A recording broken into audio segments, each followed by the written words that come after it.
공주와 인생을 망가뜨릴 첫 문장은 사과도 변명도 아니고 징계위원회 출석 통보였습니다. 종이 한 장이었는데요. 그런데 공주와는 그 종이를 받아드는 순간 손끝부터 식어 내려가는 걸 느꼈습니다.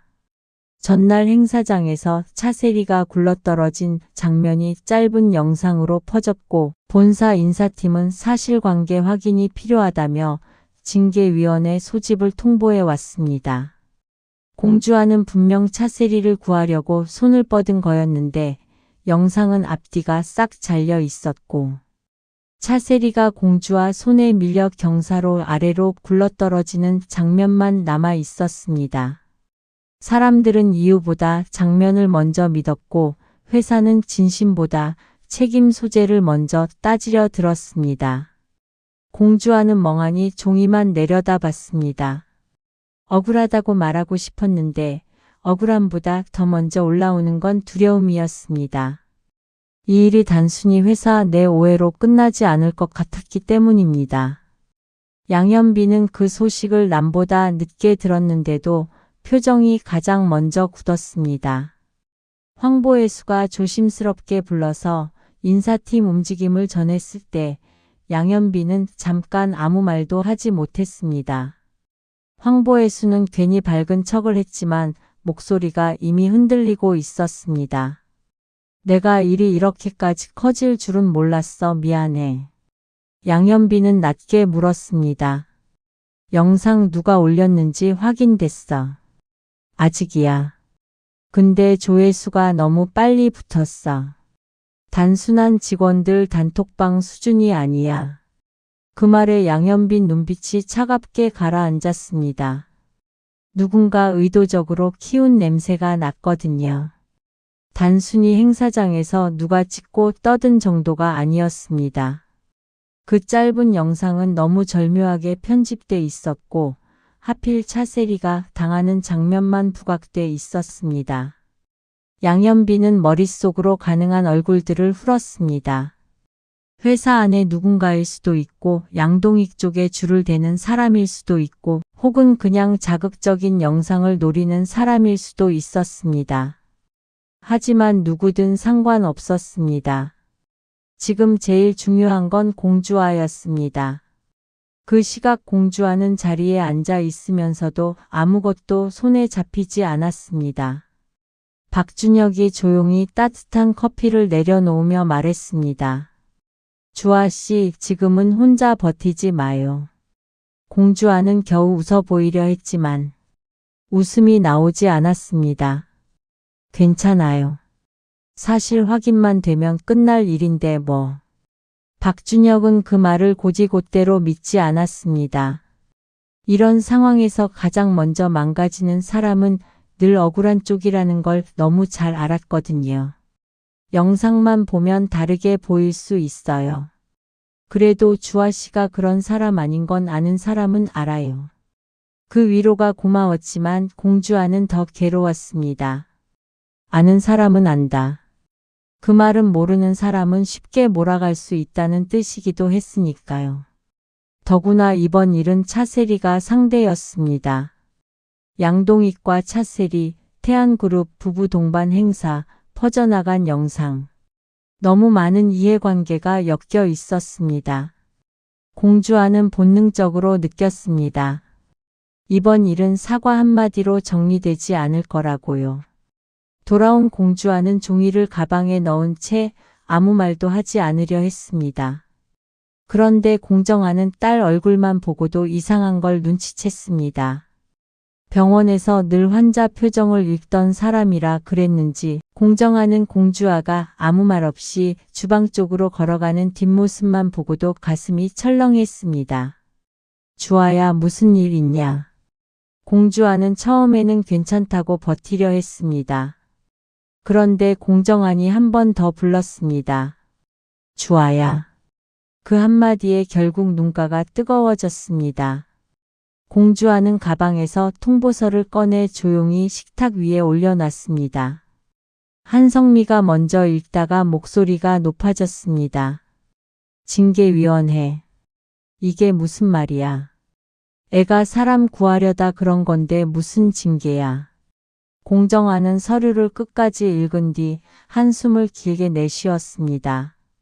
그는 화를 참는 쪽이었지만 이번엔 얼굴이 딱딱하게 굳었습니다. 딸이 고의로 누군가를 다치게 할 아이가 아니라는 걸 아는 아버지였으니까요. 한성민은 당장 회사로 찾아가겠다고 했고 공주와는 더 일이 커질까봐 엄마를 붙잡았습니다. 엄마 제발 지금은 가만히 있어. 괜히 더 시끄러워져. 그 말에 한성민은 더 울컥했습니다. 가만히 있으라고. 늘 너는 그렇게 참으라고만 하지. 내가 안 억울해도 엄마가 억울해. 공정하는 아내를 진정시키려 했지만 본인 역시 속이 뒤집히는 건 마찬가지였습니다.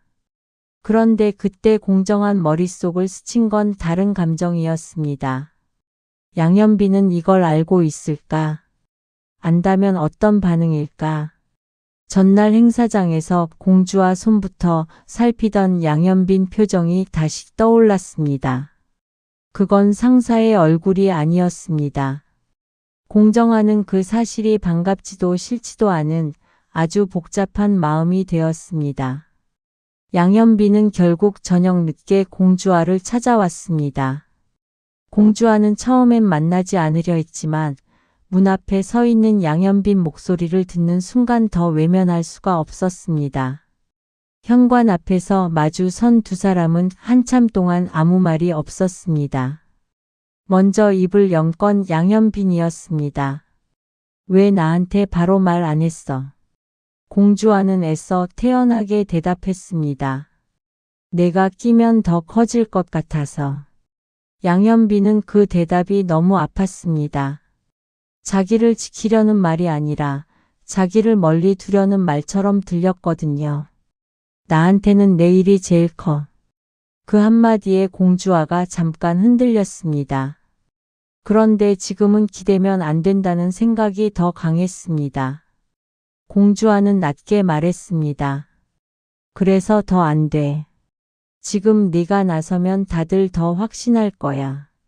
우리가 아무 사이 아니라고 그렇게 말해놓고 결국 그렇다고 손가락질할 거고 차세리님은 더 싫어하실 거고 내 아버지도 가만히 있지 않을 거야. 양현빈은 정면으로 대답했습니다. 나는 이제 그런 것보다 네가 먼저야. 공주아는 그 말이 고맙고 무서웠습니다. 자기 마음도 똑같았으니까요. 그래서 더 세게 밀어내야 했습니다. 현빈아, 이번엔 내 말 들어. 나 혼자 해볼게. 양현빈은 한 걸음 가까이 다가갔습니다. 혼자 버티다가 맨날 울잖아. 공주아는 눈을 피했습니다. 울컥 올라오는 감정을 들키고 싶지 않았습니다.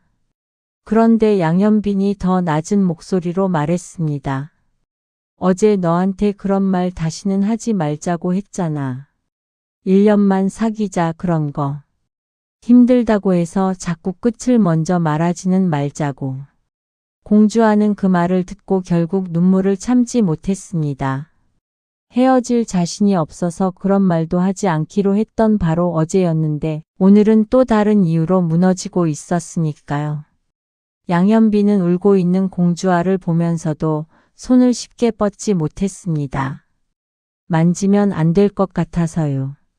자기 품에 안겨버리면 공주아가 더 약해질까봐, 더 기대고 싶어질까봐 두려웠습니다. 그럼에도 끝내 한마디는 했습니다. 내가 버틸 만큼만 버텨. 그 뒤는 내가 할게. 그 무렵 차세리는 집에서 무릎에 찜질을 하면서도 마음이 편치 않았습니다. 양은빈이 직접 죽을 끓여 먹여주고 이제 새엄마 말고 엄마라고 부르겠다고 했던 그 순간이 자꾸 떠올랐습니다. 차세리는 그 한마디 때문에 하루 종일 울컥한 마음을 숨기지 못했는데요. 그런데 바로 그 다음에 양현빈이 묘한 질문을 던졌던 겁니다. 자기가 좋아하는 사람이 누구든 좋아해 줄 수 있냐고. 차세리는 그 말이 무엇을 뜻하는지 모를 정도로 어리석지 않았습니다. 그래서 단호하게 말했습니다. 그 여자만 아니면 된다고. 공주아만 아니면 된다고. 입으로는 그렇게 잘라냈지만 속으로는 이미 인정하고 있었습니다. 양현빈 마음이 공주와를 향하고 있다는 걸요. 양동익은 차세리가 영상 때문에 힘들어한다고 생각했지만 차세리 마음속 진짜 불안은 조금 달랐습니다. 공주와 때문에 다친 것도 분하고 그 영상으로 체면이 구겨진 것도 화가 났지만 제일 무서운 건 양현빈이 자기 뜻과 다르게 움직일 조짐이 보인다는 것이었습니다. 양동익은 태양그룹과 맺을 인연과 집안 체면을 생각하고 있었고 차세리는 그보다 더 사적인 두려움을 느끼고 있었습니다. 자기가 겨우 얻어낸 가족이 다시 흔들릴 수 있다는 두려움이요. 양은비는 그런 차세리를 보며 처음으로 진짜 엄마처럼 느꼈습니다. 그래서 더 용감해졌는지도 몰랐습니다. 양은비는 조심스럽게 물었습니다. 엄마, 그 언니가 진짜 그렇게 싫어? 차세리는 놀라서 딸을 바라봤습니다. 양은비는 눈치를 보면서도 말을 이었습니다. 공주와 언니 말이야. 나는 그 언니가 나쁜 사람 같지는 않은데. 차세리는 대답을 아꼈습니다. 아이 앞에서 감정을 쏟아낼 수는 없었거든요. 다만 차갑게만 말했습니다. 나쁜 사람 아니라도 안 되는 사람은 있는 거야. 양은비는 그 말을 듣고 고개를 숙였지만 마음속으론 더 이상 확신할 수 없었습니다. 지금까지는 어른들 말이 맞는 줄 알았는데 자기가 직접 본 공주와는 차세리를 해치려던 사람이 아니었습니다. 오히려 구하려다가 자기만 오해받게 된 사람처럼 보였습니다. 양은비는 처음으로 이 집 어른들이 다 맞는 건 아닐 수 있다는 생각을 했습니다. 다음 날 아침 양동익은 또 다른 계산을 시작했습니다. 황 의원이 사람극장 출연을 원한다는 말을 듣고부터 머리가 바쁘게 돌아갔습니다. 공정한이 공동방송 출연을 계속 거부하는 상황은 오히려 이용할 수 있었습니다. 양동익 입장에서는 공정한이 융통성 없고 까다로운 사람이라는 이미지를 만들면 됐고 반대로 자신은 대외 활동에 능하고 집안 분위기도 화목한 사람처럼 포장할 수 있었습니다. 그런데 행사장 영상이 터져버리면서 상황은 달라졌습니다. 차세리가 웃음거리처럼 소비되면 안 됐고 동시에 그 파장을 자기 쪽에 유리하게 돌릴 방법도 필요했습니다. 양동익은 이를 단순한 해프닝으로 끝내지 않기로 합니다. 차세리, 이번 일 그냥 넘어가면 안 돼. 차세리는 피곤한 얼굴로 올려다봤습니다. 그럼 어쩌자고요. 공식적으로는 회사 절차대로 가야지. 그리고 방송 쪽으로는 우리가 피해자처럼 보이면 돼. 괜히 화낸 티 내지 말고. 차세리는 순간 울컥했습니다. 지금 이 사람은 아내 마음보다 판짜는 일이 더 중요한가 싶어서요. 당신은 내가 굴러떨어진 게 그렇게 활용할 일로 보여요. 양동익은 미세하게 당황했지만 곧 태도를 수습했습니다. 활용이 아니라 정리야. 괜히 감정적으로만 굴면 더 손해야. 차세리는 그 말을 듣고 더 서늘해졌습니다. 예전 같으면 그 실리적인 계산이 든든하게 느껴졌을 수도 있는데 오늘은 이상하게 외롭게 들렸습니다. 양은빈이 엄마라고 불러준 그날 밤 자기는 가족이 좀 따뜻해질 수도 있겠다고 기대했는데 양동익은 여전히 사람보다 판을 먼저 보고 있었습니다. 회사 안에서는 공주화를 둘러싼 기류가 미묘하게 갈리기 시작했습니다. 공주화와 함께 일해온 사람들은 말도 안 되는 오해라고 했지만 영상만 본 사람들은 수군거렸습니다. 누군가는 일부러 한 말처럼 던지기도 했습니다. 평소에도 차세리랑 사이 안 좋았던 거 아니냐고, 너무 세게 민 거 아니냐고요. 공주화는 들을수록 숨이 막혔습니다. 억울한데 해명할수록 더 변명처럼 보일 것 같았고 침묵하자니 죄를 인정하는 사람처럼 비쳤습니다. 그때 황보혜수가 회의실 문을 닫고 들어왔습니다. 평소처럼 밝은 얼굴이 아니었습니다. 징계위 일정 내가 미리 알아봤어. 생각보다 빠를 거야. 공주와는 애써 고개를 끄덕였습니다. 황보혜수는 잠깐 망설이다 솔직하게 말했습니다. 미안해. 내가 처음부터 이상한 자리 만들지만 않았어도 이런 일까지는 안 갔을 텐데. 공주와는 그 말에 오히려 황보혜수가 더 안쓰러워졌습니다. 혜수는 늘 사람들을 좋게 엮으려다 일이 꼬이곤 했지만 아기가 있는 사람은 아니었으니까요. 부사장님 때문만은 아니에요. 황보혜수는 쓴 웃음을 지었습니다. 그래도 내 책임이 없진 않지. 그리고 하나는 분명해. 현빈이 이번에 절대 가만 안 있을 거야. 그 이름이 나오자 공주와 얼굴이 굳었습니다. 황보혜수는 이어 말했습니다. 주아씨, 이제는 나도 알아. 둘 사이 아무리 아니라고 해도 그 눈빛까지 속일 수는 없어. 공주와는 대답하지 못했습니다. 사실 지금 제일 두려운 것도 그거였습니다.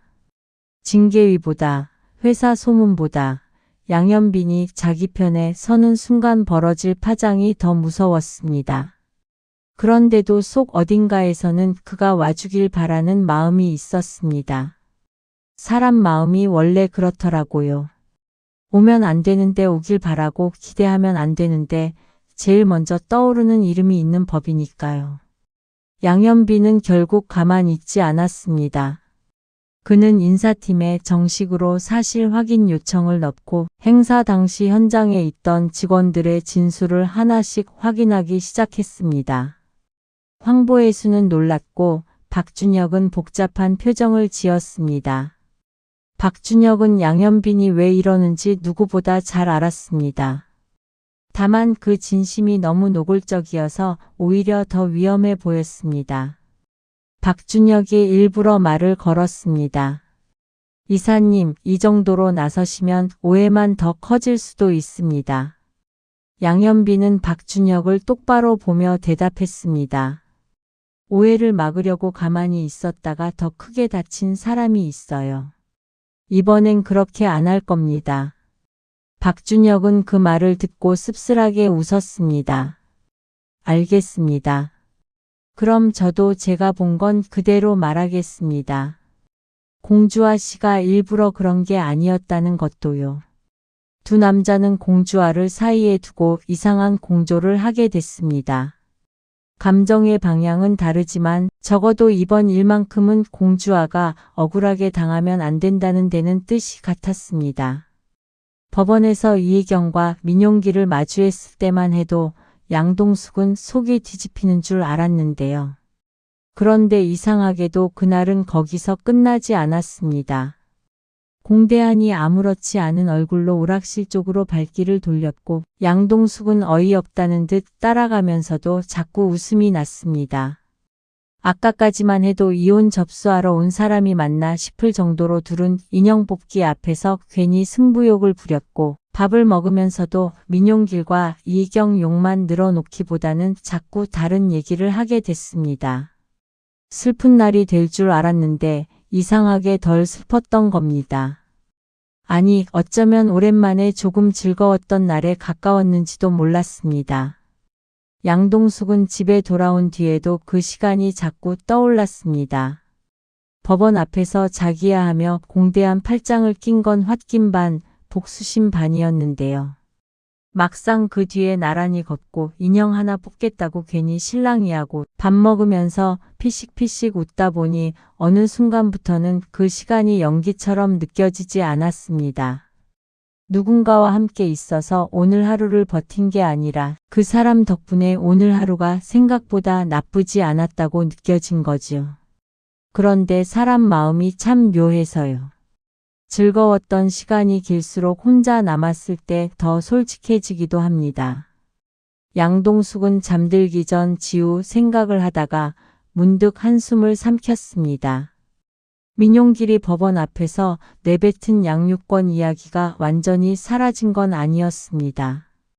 다만 이번에는 그 불안이 전부를 삼키지는 못했습니다. 그날 공대한이 옆에 있었고 자기를 울리는 사람 말고 자기를 웃게 하는 사람이 가까이에 있다는 걸 처음 제대로 느꼈기 때문입니다. 공대한 쪽도 비슷했습니다. 이혼 접수라는 말 자체는 씁쓸했지만 양동숙과 보내는 내내 이상하게 마음이 가벼워졌습니다. 오락실에서 괜히 인형 하나도 못 뽑으면서 민망해하고 밥 먹다가 양동숙 웃는 걸 보니 자기도 따라 웃게 됐거든요. 공대하는 집에 돌아와서야 깨달았습니다. 오늘 자신이 붙잡고 싶었던 건 지나간 결혼이 아니라 앞으로 다시 웃게 해줄 수 있는 사람이었다는 걸요. 한편 차세리를 둘러싼 또 다른 파장은 집 바깥에서 시작되고 있었습니다. 행사장에서 넘어지는 영상이 웃긴 장면처럼 퍼지면서 차세리는 뜻하지 않게 관심의 중심이 되었습니다. 누군가는 불쌍하다고 했고 누군가는 민망하겠다며 웃었고 또 누군가는 그 장면을 자극적으로 편집해 퍼뜨렸습니다. 차세리는 휴대폰 화면을 보다 끝내 꺼버렸습니다. 창피함과 분노가 섞여 속이 뒤집혔습니다. 그런데 차세리를 더 흔든 건 양은빈의 말이었습니다. 엄마, 나 사실 그 언니가 엄마 일부러 민 거 아니라고 생각해. 차세리는 짜증을 내려다가 멈췄습니다. 양은빈이 처음으로 엄마라고 불러준 뒤라서 그런지 함부로 대할 수가 없었습니다. 대신 피곤하게 물었습니다. 왜 그렇게 생각하는데? 양은빈은 조심스럽게 답했습니다. 진짜 나쁜 사람이면 엄마 다치고 놀라서 그렇게 멍한 얼굴 안 했을 것 같아. 그 언니 표정 미안해서 울 것 같았어. 차세리는 말문이 막혔습니다. 사실 자기 역시 공주와 눈에 아기가 있었다고는 확신하지 못했습니다. 그럼에도 밀어내고 싶은 이유는 따로 있었습니다. 공주와 자체가 싫어서가 아니라 양현빈이 그 여자 때문에 변하고 있다는 게 두려워서였습니다. 그날 밤 양현빈은 차세리와 단둘이 마주 앉았습니다. 평소 같으면 돌려 말했겠지만 이번엔 그러지 않았습니다. 공주와 징계위 들어갑니다. 차세리는 담담한 척했습니다. 회사에서 정한 절차면 받으면 되겠지. 양현빈은 차갑게 되물었습니다. 엄마도 그 애가 일부러 그런 거라고 생각해요. 차세리는 순간 눈빛이 흔들렸지만 곧 단호하게 말했습니다. 일부러든 아니든 결과가 그렇게 나왔잖아. 다들 그렇게 보고. 양현빈 목소리가 조금 낮아졌습니다. 나는 다르게 봤어요. 차세리는 그제야 참았던 말을 꺼냈습니다. 내가 다르게 보는 이유를 내가 모를 것 같아. 내 마음이 어디 있는지 나도 알아. 그런데 안 된다. 그 여자만은 안 돼. 양현빈은 처음으로 한치도 물러서지 않았습니다. 왜요? 그 짧은 질문이 차세리를 막막하게 만들었습니다. 왜냐고 묻는데 차세리는 진짜 이유를 말할 수가 없었습니다. 집안 체면 관계, 어른들 갈등, 태양그룹. 그런 표면적인 이유 말고도 자기 안에는 말 못할 두려움이 있었으니까요. 그래서 결국 가장 평범한 말로 둘러댔습니다. 너랑 안 맞아. 양현빈은 씁쓸하게 웃었습니다. 엄마가 그걸 어떻게 알아요? 나도 아직 모르는데. 차세리는 순간 울컥했습니다. 사랑에 빠진 사람 앞에서 논리는 늘 힘이 약합니다. 그래서 더 센 말이 나와버렸습니다. 엄마 말 안 들으면 후회하게 될 거야. 양현빈은 그 말을 듣고 오래도록 차세리를 바라봤습니다. 그러다 조용히 말했습니다. 그 후에 나 혼자 할게요. 차세리는 심장이 철렁했습니다. 양현빈이 이렇게까지 자기 뜻을 거스를 줄 몰랐기 때문입니다. 그리고 그 순간 차세리는 깨달았습니다. 이건 단순한 반항이 아니라고요. 자기 손으로 키운 이 아이가 정말로 누군가를 지키려 하고 있다는 걸요. 징계위원회 전날 공주와는 잠을 거의 이루지 못했습니다. 머릿속에서는 계속 같은 장면만 맴돌았습니다. 차세리를 밀치던 순간 굴러떨어지는 모습, 사람들 놀라는 표정, 그리고 자신을 바라보던 양현빈 눈빛. 공주와는 아무리 생각해도 억울했지만 동시에 미안했습니다. 차세리가 다친 건 사실이었으니까요. 그래서 스스로도 완전히 피해자처럼 굴 수가 없었습니다. 그 복잡한 감정이 사람을 더 지치게 만들었습니다. 새벽 무렵 휴대폰이 울렸습니다. 양현빈이었습니다. 공주와는 망설이다 전화를 받았습니다. 자고 있었어. 아니. 목소리만 들어도 둘 다 잠을 못 잔 걸 알 수 있었습니다. 양현빈이 잠시 침묵하다 말했습니다.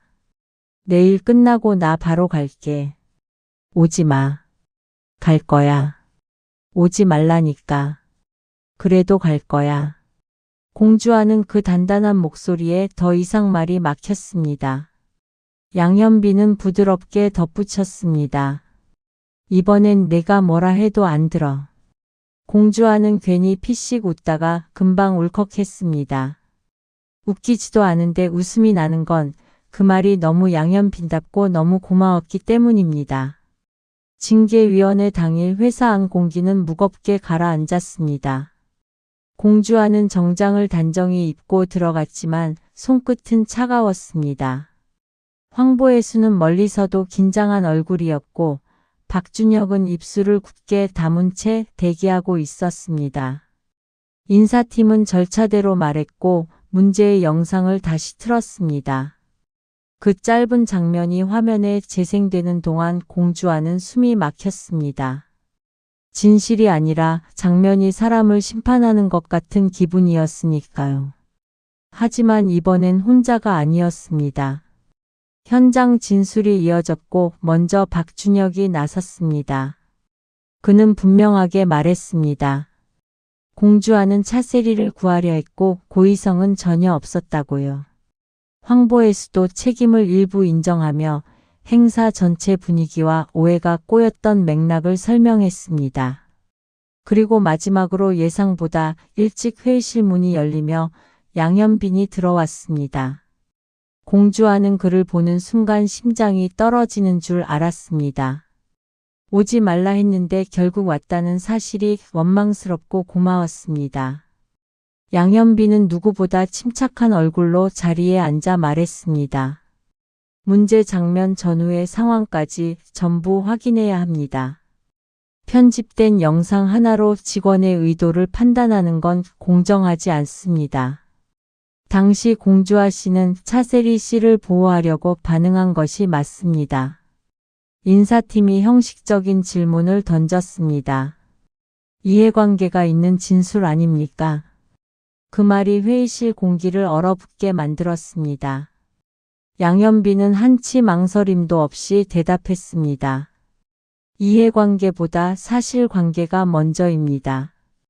공주와는 그 말을 듣고 숨이 멎는 것 같았습니다. 그건 자기 편을 들겠다는 선언이자 더 이상 도망치지 않겠다는 태도처럼 들렸습니다. 회의는 예상보다 길어졌지만 적어도 일방적인 흐름은 막을 수 있었습니다. 즉각 징계 대신 추가 확인으로 보류가 결정됐을 때 공주와는 그제야 겨우 숨을 쉬었습니다. 완전히 끝난 건 아니었지만 최소한 누군가가 자기 말을 믿어준 결과였습니다.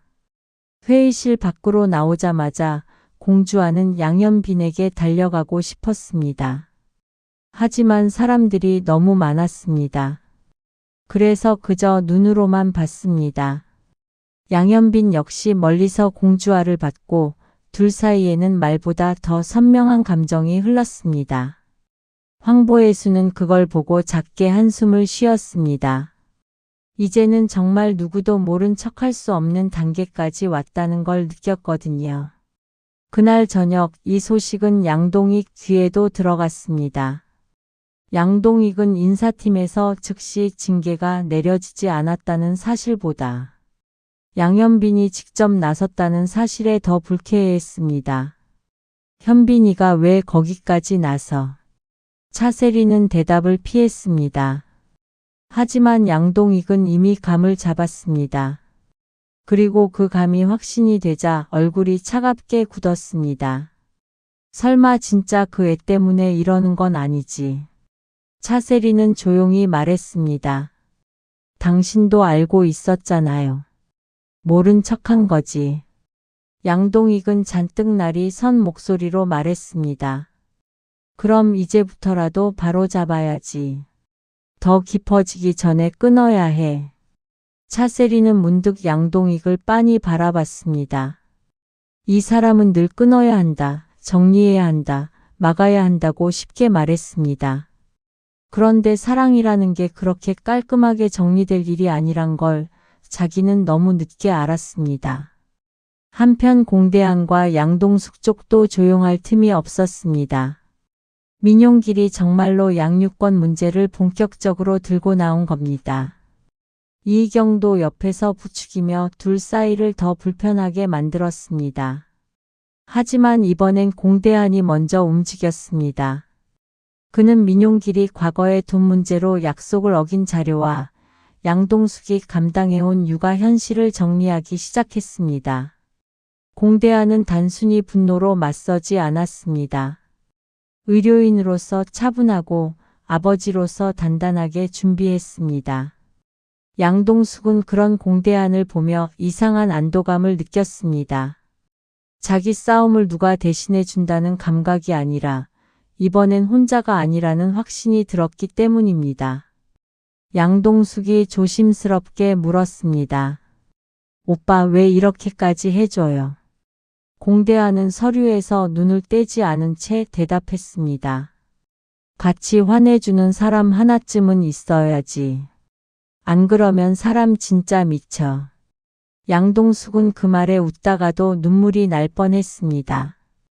공대안은 늘 큰 말보다 필요한 말을 하는 사람이었습니다.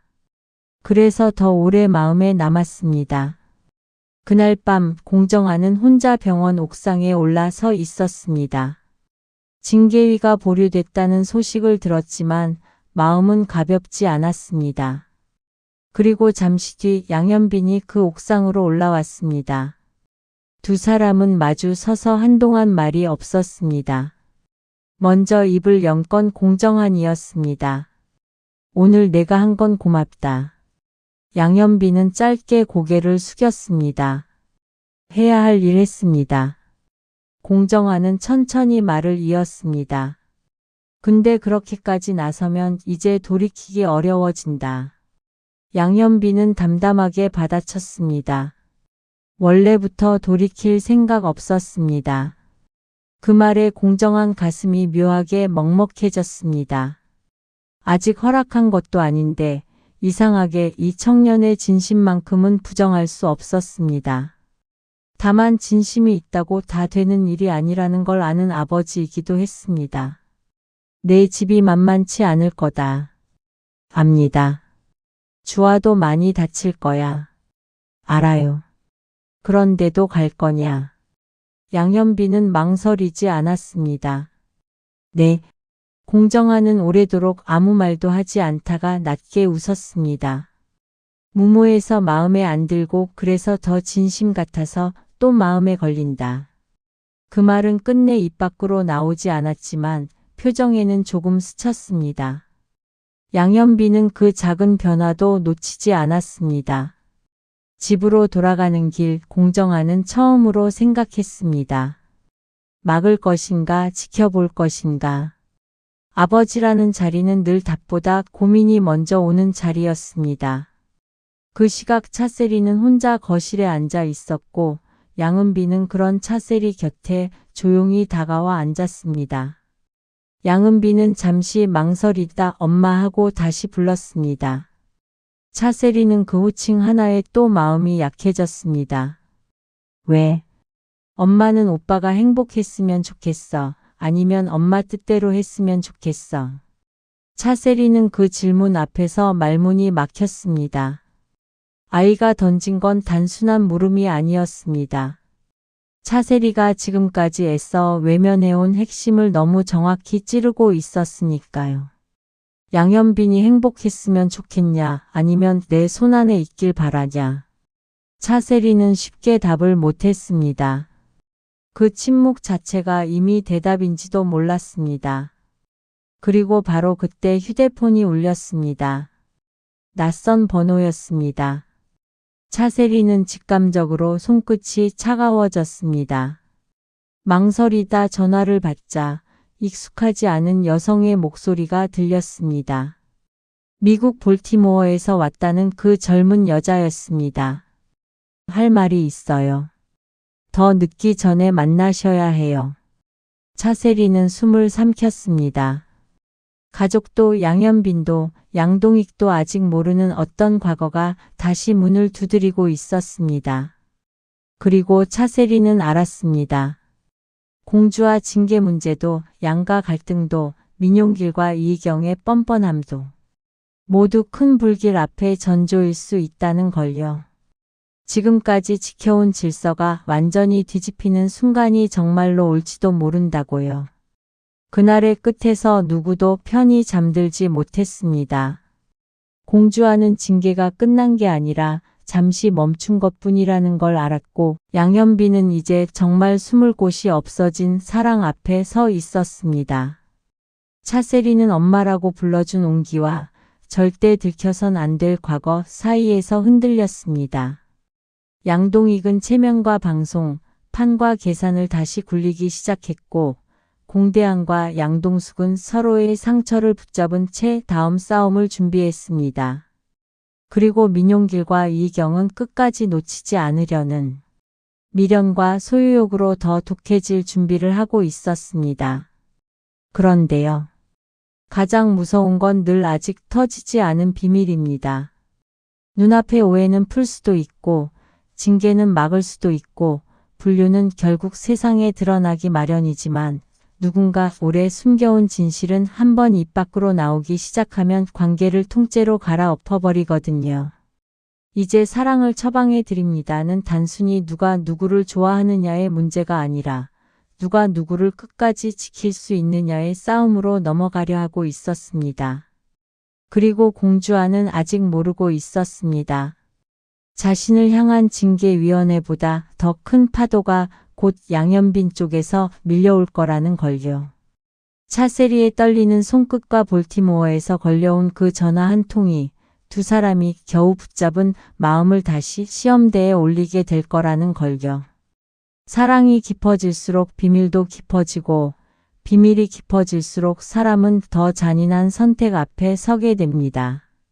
지금은 겨우 보류된 징계 하나에 안도할 수 있을지 몰라도 다음번엔 누구도 쉽게 버티지 못할 만큼 더 큰 진실이 문 앞까지 와 있을 겁니다.